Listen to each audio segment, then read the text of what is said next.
नमस्कार दोस्तों, स्वागत है आप सभी का मेरे चैनल पे।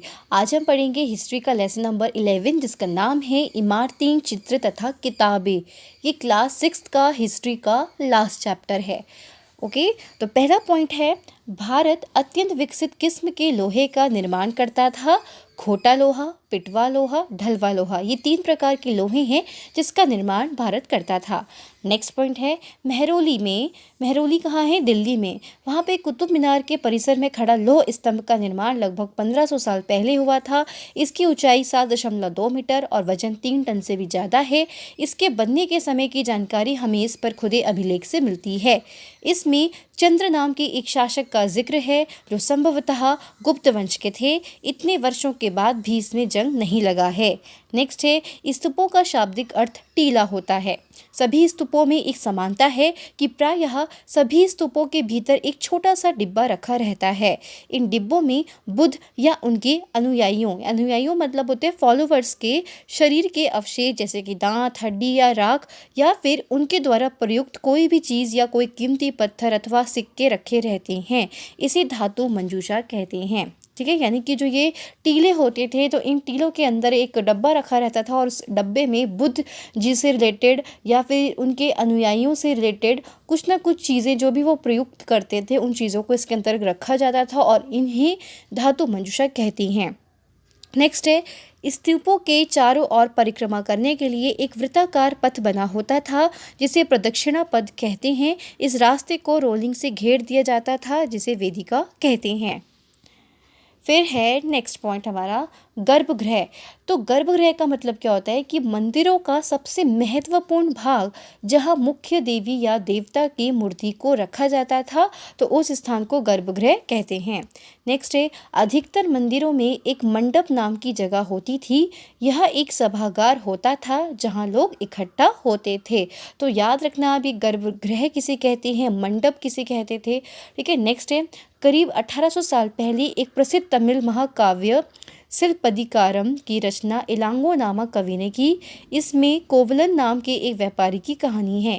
नेक्स्ट पॉइंट है, मणिमेखलई एक तमिल महाकाव्य इसे 1400 साल पहले सतनार द्वारा लिखा गया।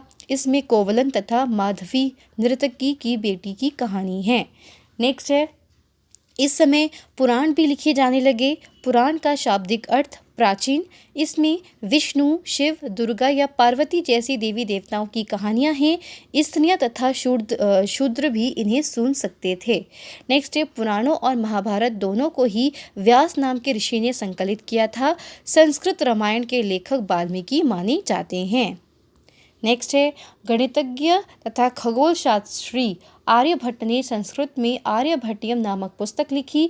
इसमें उन्होंने दिन और रात के पृथ्वी के अपनी धुरी पर चक्कर काटने की वजह से होना बताया। तो यहाँ पे इम्पॉर्टेंट है कि आर्यभट्टियम पुस्तक किसने लिखी थी, तो खगोल शास्त्री और गणितज्ञ आर्यभट्ट जी ने लिखी थी और संस्कृत में लिखी थी।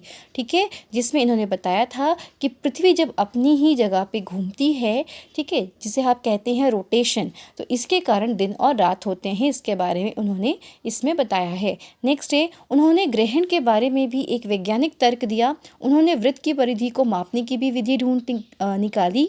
नेक्स्ट है, प्राचीन भारत में आयुर्वेद के 2 प्रसिद्ध चिकित्सक थे। चरक प्रथम द्वितीय शताब्दी ईस्वी के बीच में थे और दूसरे थे सुश्रुत जो कि 4वीं शताब्दी ईस्वी में थे। चरक द्वारा रचित चरक संहिता औषधि शास्त्र की एक उल्लेखनीय पुस्तक है। तो एक इम्पॉर्टेंट चीज़ है कि चरक संहिता ये किसके द्वारा रचित थी? चरक के द्वारा रचित थी। ये क्या थी?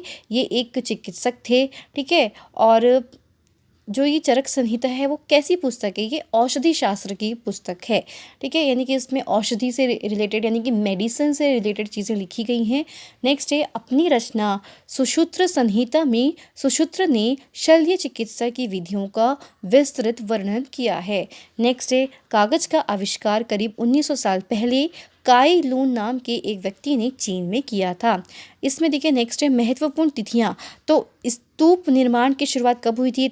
2300 साल पहले अमरावती 2000 साल पहले था, कालिदास 1600 साल पहले, लौह स्तंभ भीतर गांव का मंदिर, अजंता की चित्रकारी, आर्यभट्ट, ये सब कब थे? 1500 साल पहले, दुर्गा मंदिर 1400 साल पहले। नेक्स्ट स्तूप किसे कहते थे? टीला को। शिखर गर्भगृह के ऊपर लंबाई में निर्माण होता था, शिखर उसी को कहते थे।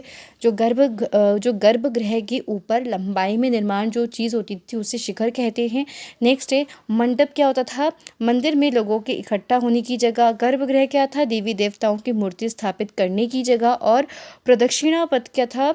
स्तूप के चारों तरफ वृत्ताकार पथ था। तो ये था हमारा लेसन नंबर 11 जो कि कंप्लीट हो चुका है, और जल्द ही मैं आप लोगों के लिए लेके आऊँगी क्लास 7 के पूरे हिस्ट्री के नोट्स, और मैं इसका PDF जो है वो डिस्क्रिप्शन बॉक्स में डाल दूँगी। ओके, तब तक के लिए धन्यवाद।